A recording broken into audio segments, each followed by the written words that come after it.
Hi friends, welcome back to my YouTube channel. ನಾನು ನಿಮ್ಮ ಮಧು. ನಾನು ಇವತ್ತಿನ ವಿಡಿಯೋದಲ್ಲಿ ಅಕ್ಕಿ ರೊಟ್ಟಿ ಮತ್ತು ಚಪಾತಿಗೆ ಬೆಸ್ಟ್ ಕಾಂಬಿನೇಷನ್ ಆಗಿರೋವಂಥ ಕುಂಬಳಕಾಯಿ ಪಲ್ಯನ ಯಾವ ರೀತಿ ಮಾಡೋದು ಅಂತ ತಿಳಿಸ್ಕೊಡ್ತಾ ಇದ್ದೀನಿ. ಮೊದಲು ಒಂದು ಬಾಣಲಿನ ಇಟ್ಟು ಬಾಣಲಿ ಬಿಸಿ ಆದಮೇಲೆ 4-5 ಟೇಬಲ್ ಸ್ಪೂನ್ ಆಗೋಷ್ಟು ಎಣ್ಣೆನ ಹಾಕ್ಕೊತಾ ಇದ್ದೀನಿ. ಎಣ್ಣೆ ಸ್ವಲ್ಪ ಬಿಸಿ ಆದಮೇಲೆ ಅದಕ್ಕೆ 1/2 ಟೇಬಲ್ ಸ್ಪೂನ್ ಆಗೋಷ್ಟು ಸಾಸಿವೆ ಹಾಕ್ಕೊತಾ ಇದ್ದೀನಿ. ಸಾಸಿವೆ ಚಿಟಪಟ ಅಂತ ಅಂದಮೇಲೆ 2 ದಪ್ಪ ಈರುಳ್ಳಿನ ತೆಳುವಾಗಿ ಉದ್ದಕ್ಕೆ ಕಟ್ ಮಾಡಿಕೊಂಡು ಹಾಕ್ಕೊತಾ ಇದ್ದೀನಿ. ಈರುಳ್ಳಿ ಹಾಕಿದ್ಮೇಲೆ ಈರುಳ್ಳಿನ 30 ಸೆಕೆಂಡ್ ಬಾಡಿಸ್ಕೊತಾ ಇದ್ದೀನಿ.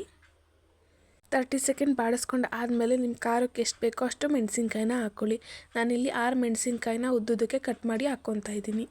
ನಿಮಗೆ ಖಾರ ಜಾಸ್ತಿ ಬೇಕು ಅಂತ ಅಂದರೆ 2 ಮೆಣಸಿನ್ಕಾಯಿನ ಎಕ್ಸ್ಟ್ರಾ ಹಾಕ್ಕೋಬೋದು. ಕಡಿಮೆ ಬೇಕು ಅಂತ ಅಂದರೆ 2 ಮೆಣಸಿನ್ಕಾಯಿನ ಕಡಿಮೆ ಹಾಕ್ಕೊಬೋದು. ಮೆಣಸಿನ್ಕಾಯಿ ಹಾಕಿದ್ಮೇಲೆ ಒಂದು ಸಲ ನೀಟಾಗಿ ಮಿಕ್ಸ್ ಮಾಡಿ ಇಲ್ಲಿ 2 ಕಡಿ ಆಗೋಷ್ಟು ಕರಿಬೇವಿನ ಸೊಪ್ಪು ಹಾಕ್ತಾಯಿದ್ದೀನಿ. ಇಲ್ಲಿ ನಾನು ಹಸಿ ಕರಿಬೇವಿನ ಸೊಪ್ಪು ಖಾಲಿ ಆಗಿತ್ತು, ಹಂಗಾಗಿ ಒಣಗಿರೋವಂಥ ಕರಿಬೇವಿನ ಸೊಪ್ಪು ಹಾಕ್ತಾಯಿದ್ದೀನಿ. ಇವಾಗ ನಾನು ಕುಂಬಳಕಾಯಿನ ಹಾಕ್ಕೊತಾ ಇದ್ದೀನಿ. ನೋಡಿ, ಕುಂಬಳಕಾಯಿನ ಯಾವ ರೀತಿ ಉದ್ದುದಕ್ಕೆ ಕಟ್ ಮಾಡಿದ್ದೀನಿ ಅಂತೇಳಿ. ತೆಳ್ಳಗೆ ಇದೇ ರೀತಿ ಉದ್ದುದಕ್ಕೆ ಕಟ್ ಮಾಡ್ಕೊಳ್ಳಿ. ಈ ರೀತಿ ತೆಳ್ಳಗೆ ಉದ್ದಕ್ಕೆ ಕಟ್ ಮಾಡ್ಕೊಳೋದ್ರಿಂದ ಕುಂಬಳಕಾಯಿ ಬೇಗ ಬೇಯುತ್ತೆ. ಇಲ್ಲಿ ನಾನು 1 kg ಆಗೋಷ್ಟು ಕುಂಬಳಕಾಯಿನ ಕಟ್ ಮಾಡಿ ಹಾಕ್ಕೊಂಡಿದ್ದೀನಿ. ಈರುಳ್ಳಿ ಒಗ್ಗರಣೆ ಏನಿದೆ ಅದು ನೀಟಾಗಿ ಕುಂಬಳಕಾಯಿ ಜೊತೆ ಮಿಕ್ಸ್ ಆಗಬೇಕು. ಆ ರೀತಿ ನೀಟಾಗಿ ಮಿಕ್ಸ್ ಮಾಡ್ಕೊತಾ ಇದ್ದೀನಿ.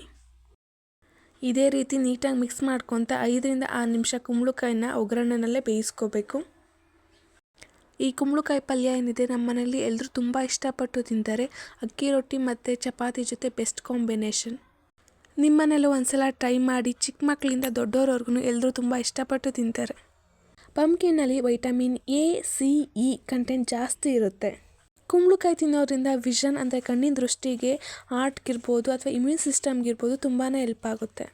ಇವಾಗ ಕುಂಬಳಕಾಯಿ ಒಗ್ಗರಣೆನಲ್ಲಿ 30-40% ಬೆಂದಿದೆ. ಇವಾಗ ರುಚಿಗೆ ತಕ್ಕಷ್ಟು ಉಪ್ಪನ್ನ ಹಾಕ್ಕೊತಾ ಇದ್ದೀನಿ. ನೀವು ದಪ್ಪ ಉಪ್ಪು ಬೇಕಿದ್ರೂ ಹಾಕ್ಬೋದು ಅಥವಾ ಪುಡಿ ಉಪ್ಪು ಬೇಕಿದ್ರೂ ಹಾಕ್ಬೋದು.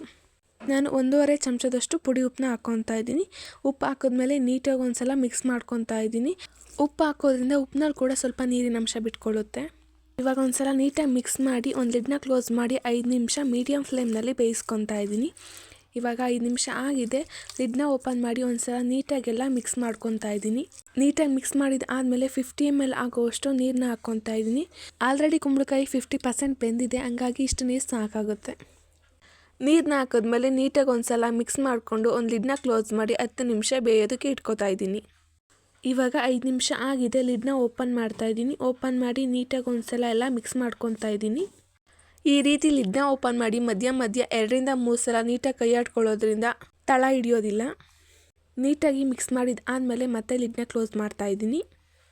ಇವಾಗ 10 ನಿಮಿಷ ಆಗಿದೆ. ಲಿಡ್ನ ಓಪನ್ ಮಾಡ್ತಾ ಇದ್ದೀನಿ. ನೋಡ್ತಾ ಇರ್ಬೋದು ಕುಂಬಳಕಾಯಿ ಎಷ್ಟು ನೀಟಾಗಿ ಬೆಂದಿದೆ ಅಂತ ಹೇಳಿ. ಈಗ 5 ಟೇಬಲ್ ಸ್ಪೂನ್ ಆಗೋಷ್ಟು ಫ್ರೆಶ್ ಆಗಿ ತುರಿದಿರೋಂಥ ತೆಂಗಿನಕಾಯಿ ತುರಿನ ಹಾಕ್ಕೊತಾ ಇದ್ದೀನಿ. ಹಾಕ್ಕೊಂಡು ನೀಟಾಗಿ ಮಿಕ್ಸ್ ಮಾಡ್ಕೊತಾ ಇದ್ದೀನಿ. 2 ನಿಮಿಷ ಮೀಡಿಯಮ್ ಊರಿನಲ್ಲೇ ಈ ರೀತಿ ನೀಟಾಗಿ ಮಿಕ್ಸ್ ಮಾಡ್ಕೋಬೇಕು. ಈ ಪಲ್ಯನ ಚಪಾತಿ ಮಧ್ಯ ಇಟ್ಟು ರೋಲ್ ಮಾಡ್ಕೊಡೋದ್ರಿಂದ ಮಕ್ಕಳು ತುಂಬ ಇಷ್ಟಪಟ್ಟು ತಿಂತಾರೆ. ನೋಡ್ತಾ ಇರ್ಬೋದು ಇವಾಗ 2 ನಿಮಿಷ ನೀಟಾಗಿ ಮಿಕ್ಸ್ ಮಾಡ್ಕೊಂಡಿದ್ದು ಆಗಿದೆ. ಪಲ್ಯ ರೆಡಿ ಆಗಿದೆ. ಈ ವಿಡಿಯೋ ಇಷ್ಟ ಆಯಿತು ಅಂದರೆ ಲೈಕ್ ಮಾಡಿ, ಶೇರ್ ಮಾಡಿ, ನಿಮ್ಮ ಅನಿಸಿಕೆಗಳನ್ನು ಕಮೆಂಟ್ ಮಾಡಿ. ಇನ್ನು ಹೆಚ್ಚಿನ ವಿಡಿಯೋಗಳಿಗಾಗಿ ನನ್ನ ಚಾನಲನ್ನು ಸಬ್ಸ್ಕ್ರೈಬ್ ಮಾಡಿ. Thank you for watching.